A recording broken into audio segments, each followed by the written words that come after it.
এই 5টি বিষয় আপনি কখনই করবেন না। নাম্বার 1, আপনি সবাইকে খুশি করতে যাবেন না। আপনি যখন সবাইকে খুশি করতে যাবেন, তখন আপনি নিজে অনেক কিছু স্যাক্রিফাইস করবেন। আর যাদের জন্য এত স্যাক্রিফাইস করলেন, একটা পয়েন্টে এসে তারাই আপনাকে বলবো যে তারা আপনাকে ফেক মনে করবে। সেজন্যই আপনি সবাইকে খুশি করতে যাবেন না।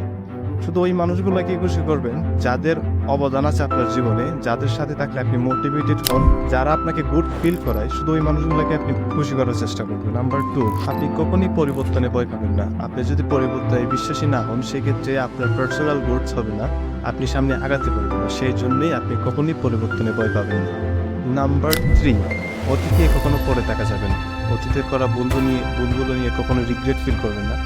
এই ভুলগুলো থেকে আপনি প্রতিনিয়ত শিখছেন, আপনার এই শিক্ষা থেকে বর্তমানে আপনি হয়ে দাঁড়িয়েছেন। সেই জন্য আপনি কখনোই আপনার অতীত নিয়ে পড়ে থাকবেন না, সামনে এগিয়ে যাবেন। নাম্বার 4, কখনো ওভার থিঙ্কিং করা যাবে না। আপনি যখন ওভার থিঙ্কিং করতে যাবেন, সেক্ষেত্রে আপনার মেন্টাল সার্টিফিকেশন হেলথ সবগুলো ডিস্ট্রয় হয়ে যাবে। সেজন্য কখনো ওভার থিঙ্কিং করবেন না।